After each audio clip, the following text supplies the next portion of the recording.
với cortical anchorage. Thì cái này mình đã biết rồi là neo chặt xương vỏ. Thì mình giải thích lại.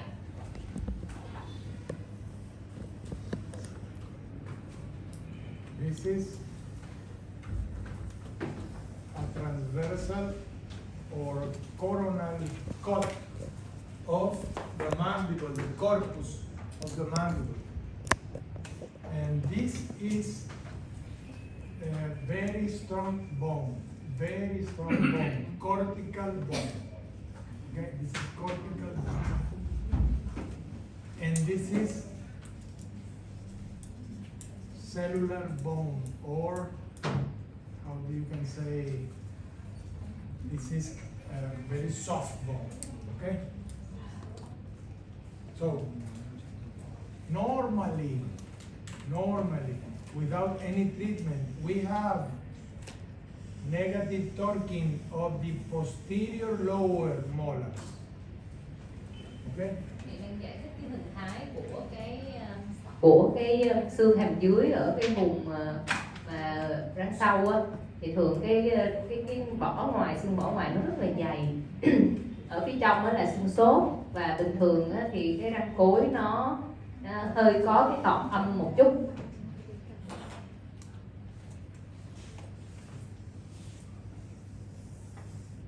This is like a magnification of this area of the tooth. Normally, we have here a bracket. Let's say a bracket. Can be a tube, no problem. But we should put here, this is the wire.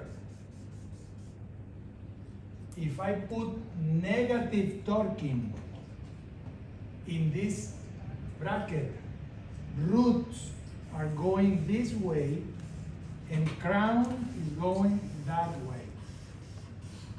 Okay? Thì khi thầy phóng lớn cái hình ảnh mặt ngoài của cái răng ở trong xương á, thì chúng ta có cái hình ảnh đó, và nếu chúng ta đặt cái dây có cái tọt âm rất là nhiều vào trong cái mắc cài, thì cái chân răng nó sẽ quất ra ngoài, thân răng đi vào trong. But if I put in this wire expansion, let's imagine like I'm going to write this wire over here. So there's a distance here. When I put this wire into this tube with expansion, I produce this in the ground and this in the root, because we have a center of resistance about here. This, everybody understand this? Và nếu mà thầy nới rộng cái cung ở hàm dưới đó, nghĩa là thầy cho cái dây ra xa, thật xa, rồi thầy nhét vô cái mắc cài, thì sẽ tạo nên một cái moment lực giống ngược lại, bởi vì cái tâm cản của răng nó ở dưới, ở trong xương. So let's imagine here once more the bone. This is cortical bone, and the cortical bone finishes like over here. No more cortical bone in the lingual. Here's no cortical bone. Here's no cortical bone. So little. But here we have a strong cortical bone. So what we do with these two activations that are, first, torquing, and second, expansion. This expansion.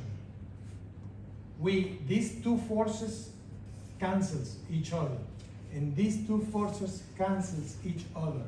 And what remains is like a force of the root against the cortical bone. Look, I sometimes say it's like, look, take this.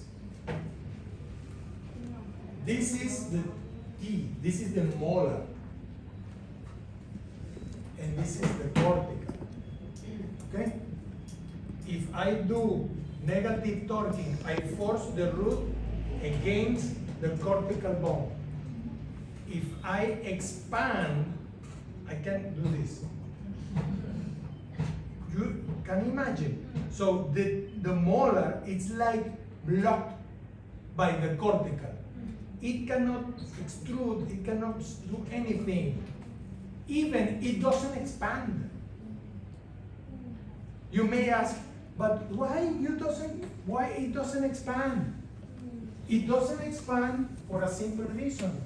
Because here it's blocked by the cortical.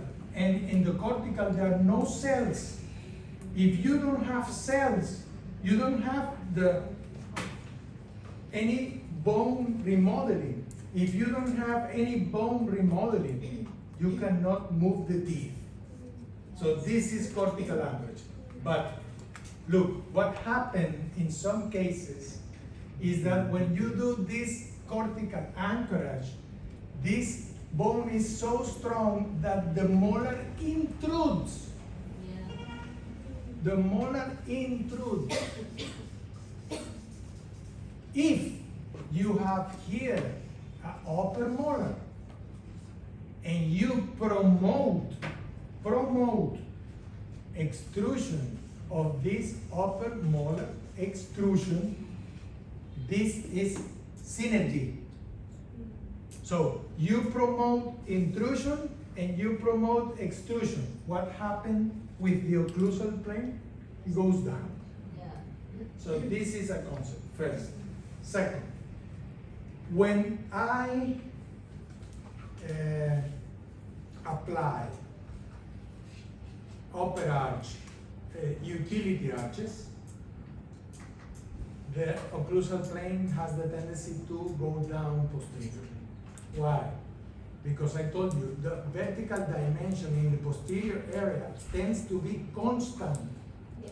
If I extrude the upper molar, compensatory intrusion of the lower occurs. So this is second mechanism. One is cortical anchorage. The other one is muscular anchorage. Yes. They are different, but they are synergistics. Okay, now, let's say that I am concerned and I don't believe in cortical anchorage. Well, you can put ortho implants very easily and you tie the lower arch down.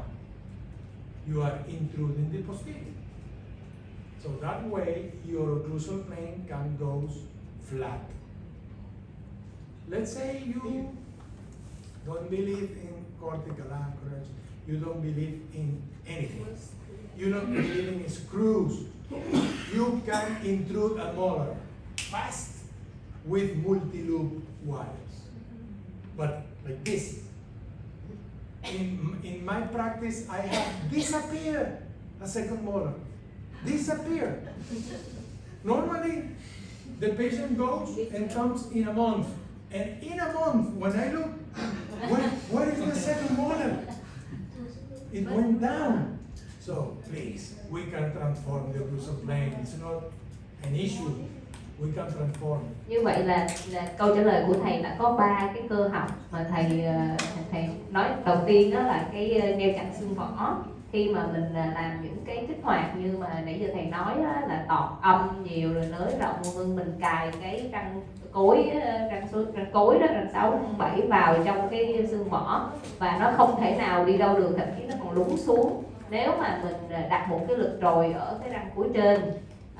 Rồi cái đó là cái thứ nhất. Cái thứ hai đó là cái neo chặt cơ, bởi vì nãy giờ mình nói tới nói lui đó là cái lower facial height, chiều cao từ dưới mặt không thay đổi do tác động của cơ. Thành ra nếu mà bây giờ mình trồi cái trên thì ở dưới nó đâu thể nào trồi, nó đứng yên, nó sẽ lún để nó giữ cái khoảng đó. Thì đó, cái thứ hai là muscular anchorage.